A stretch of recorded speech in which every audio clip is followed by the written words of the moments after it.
right, we're here with Benny OK. How you doing, Benny? Oh, except I can't hear you. This is fun.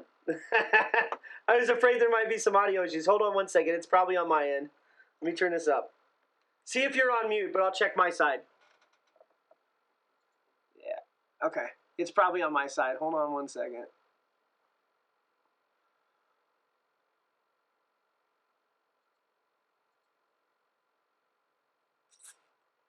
Oh my goodness. I cannot see where my sound thing is. I'm horrible at this thing.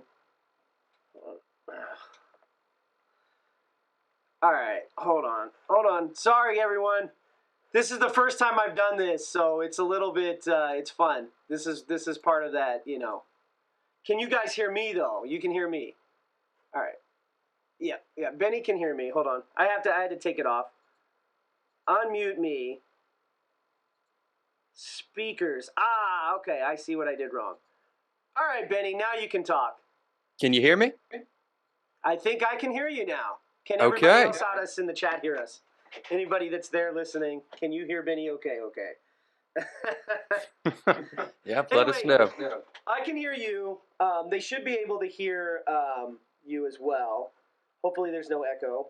Oh, man. So I've got, like, I know you haven't been here yet, but I got 3 monitors, and so this cursor gets freaking lost everywhere for me. Yeah, so. I can imagine. Yeah, on my computer, if I shake it around, the cursor enlarges, so that always helps me see it. That's like, I live and die by that feature. I do like multiple screens for work myself. I need to do that because I've lost this cursor so many freaking times. It's really annoying.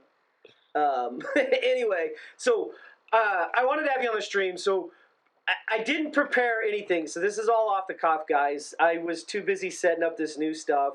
Usually I have a little bit of an interview guideline, Benny, so I apologize for not getting anything like that to you ahead of time. It's all right. I really just wanted to have you on. I met you at the Kennel, right? The show last Friday. That's when I first met you. That's right. That's right. And the reason why this is important, everyone, is because that's how you get on my show. I want to meet you. I want to talk to you. I want to see your band play. And you know, then we can get you on the show, because the whole point of everything is to like build a scene, and to build a scene you have to know who's in the scene, and I know Benny now, and now you know Benny because he's on our interview. So I'm gonna let you talk about you now because that's why you're here. So we're about to play your song "Lend a Hand." I really like that song. I wanted you to kind of tell us about the song, the inspiration, and if you have any cool things to share on the production of it while you were recording it. So I'm giving you the floor. Right, yeah, so Lend a Hand, that's the first single that I dropped for my 2020 mini LP. It's like a 7-track thing called The End of a Season. So that song, I mean, compared to some of my other songs, the lyrics are a little bit more like spacey and sometimes tough to decipher upon initial listen. Like the lyrics are a little straightforward and kind of to the point. And that's because it's sort of a response to a previous song I had written called Over It. This song, Over It, that's also on the album, but I released it first on an EP, has this line: if you aren't dancing, then you aren't trying. This life is too good to be down. If you're still angry, I know that you're lying. I'm over it now. You know, that song is very much a let go of the things in this world that suck and kind of just live your life and find your own happiness. And that is a great sentiment that like helps me get through a lot of times. That song was very important for me, like, you know, getting through my own mental health journey. But at a certain point, like I got to a point where it felt like I was kind of putting complacency into the world with that sort of messaging to a certain degree. So I felt that I wanted to try to write a song that was more so about taking a stand, you know. So when I wrote Lend a Hand, I mean, it was 2019. If only I knew how much crazier the world would get between, you know, everything going on. I mean, basically, I just kind of put pen to paper and wanted to write a song about taking a stand, especially for, you know, I mean, people in positions of less privilege than I. And then from a production standpoint, it was written and recorded by me. First, like I, you know, wrote it and demoed it from my apartment in Pittsburgh when I was in college. Then I came home and recorded it in my parents' basement with my drummer, Gordon. And then the rest of the instruments on this particular album are all me, from the bass to the guitar to the vocals. So I'm excited about future recordings. We're branching out, having the rest of the band join in. But this one is very much just my drummer buddy and I kind of in the lab seeing what we can make. Oh, and also produced by, or mixed and mastered by my good friend Lewis Richardson, who was an ice hockey teammate with both Gordon and I. Yeah. So you're a Anaheim Ducks fan. I see your poster in the back. Well, you mentioned hockey, and I was like, it's Ducks. Yeah, I mean, the Anaheim Ducks are what got me into hockey. Okay. I'm a Pittsburgh Penguins fan. I also got Pittsburgh over here. But it wasn't the Mighty Ducks song movie, was it? Was that what got you into hockey? Because that got me into hockey in the 90s. I was in elementary school at the time. I watched that movie. Me too. I mean, I had experienced hockey before. My dad had probably taken me to a Hershey Bears game. But after that movie, wanted to play hockey. And the drummer in our band, Gordon, I played hockey with. The bass guitar player, Grant, I played hockey with him. Lewis, like I said, the guy who mixed and mastered the 2020 release, hockey teammate. I make friends other than hockey players, but it's been nice to be able to bring it, kind of make it a family effort, some of this stuff. Yeah, that's awesome. Like I haven't been into hockey for a long time, but I think the last time I watched a hockey game was when the Stars won the Stanley Cup in 1999, because I lived in Texas at the time.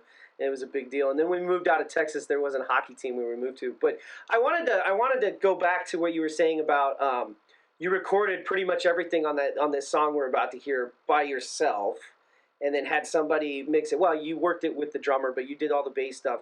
I just want to point out that that's a great way to make music without a record company. And there's a lot of bands on our playlist that did all that ourselves. I've done music myself, and it's kind of hard when you don't know what you're doing, because I don't have an audio engineering degree.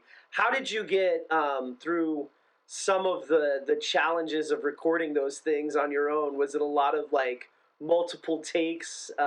Just tell me what that was like. And how difficult, if it was difficult at all, or if it was pretty easy.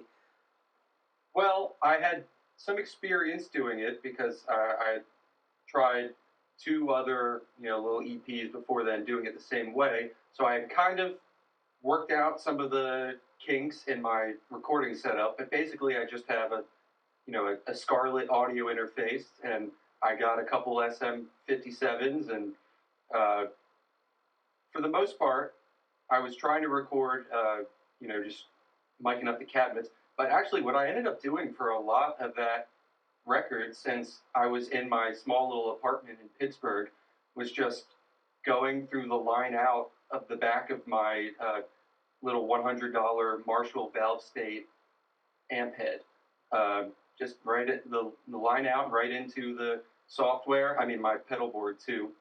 And that was I was able to keep quiet while recording in an apartment complex, but also I felt I was able to get a lot of the tones I was going for. I mean, some of the guitar tones aren't quite there. I don't know. I've been experimenting and growing my sound. I think that this song, and if you compare this song to other songs on the album, it's kind of a different sort of sound, more of a raw indie rock car seat headrest kind of sound, where other songs and stuff I'm going forward have a little bit more of a polished, heavier, it's the difference between going with a Vox kind of a guitar tone out of a SG with just some, with just a tube screamer on it, and playing out of a Marshall stack with, kind of a big beefy tone. So yeah, for the most part, I felt like I was able to accomplish most of what I was going for. I think the vision's all there. I mean,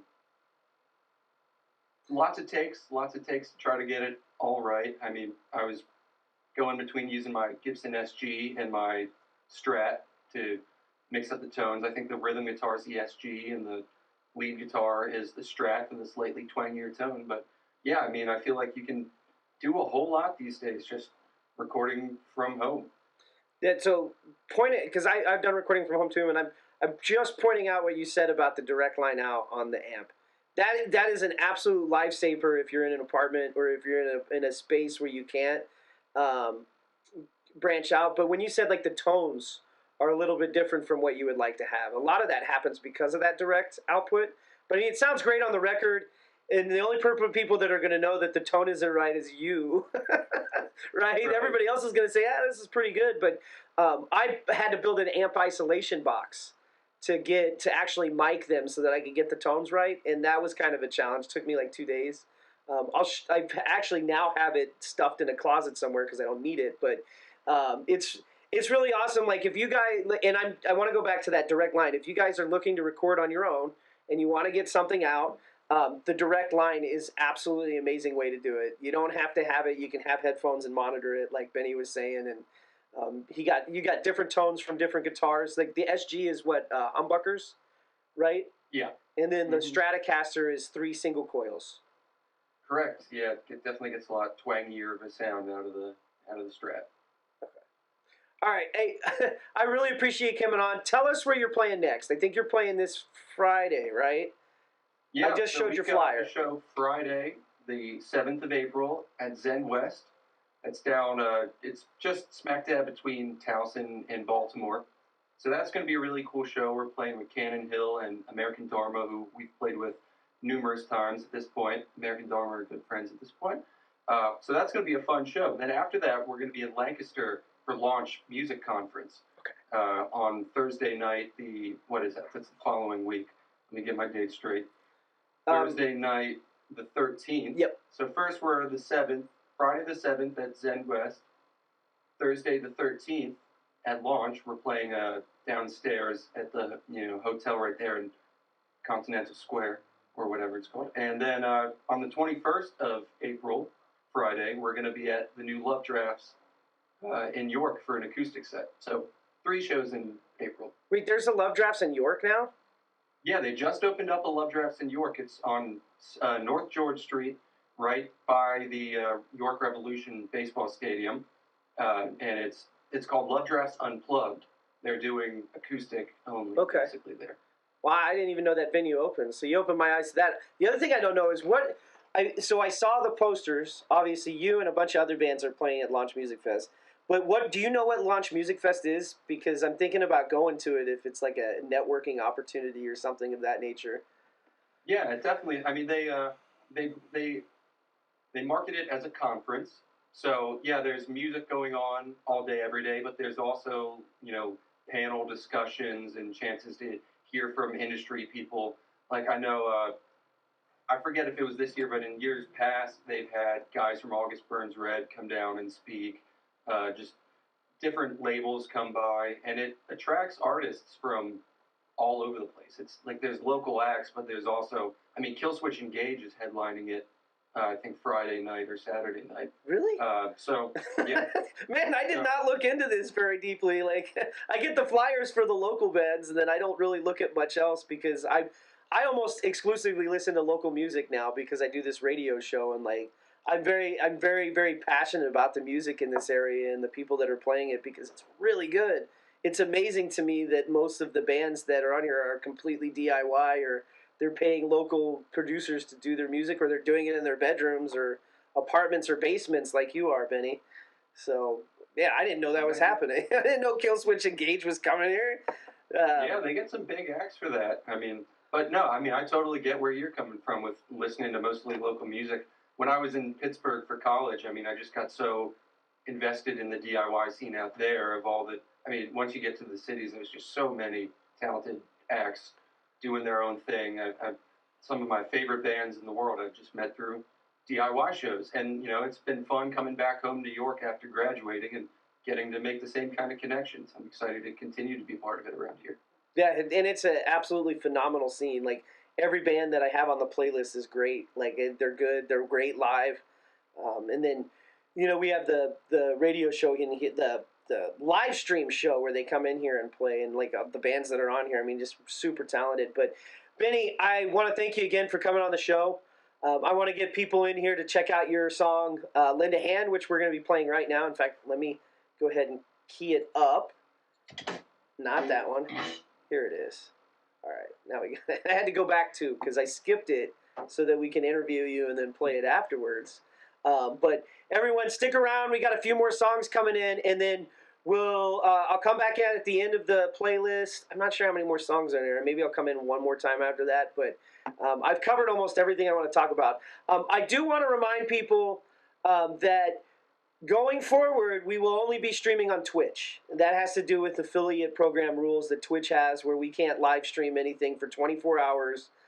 They have to have exclusivity for 24 hours. But that's how we get monetized, and that's how I can buy your merch and add to my merch wall. I don't expect to make a ton of money from this, but any extra money that gives me money to buy your merch and pay bands and do things out in the scene for everyone, go to shows, will help a lot. So anybody that's on Facebook, I know it looks like that's where Die Tired is, Will, and Two for Flinching. You'll have to switch over to Twitch next week. And then next week we'll talk about how you can help me make money without it costing you any money on Twitch.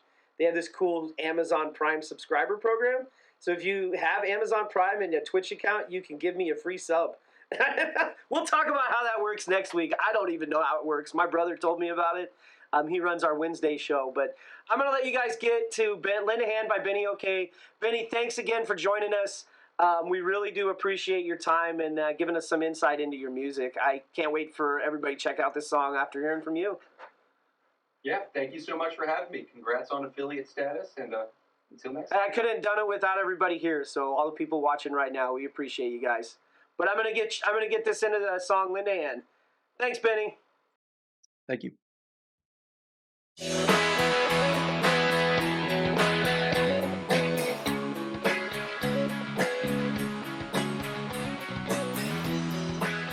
Sounds good. I'm sure you. Thank you.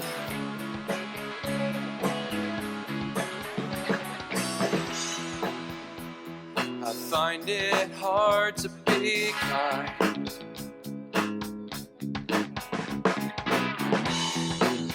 When I see it crumbling right before my eyes. They say we'll fix it in a couple of years once we're back on our feet. But we can't wait this out. We're all out of time. But I won't let this go to waste. All the hurdles we have faced. We are running out of time to align.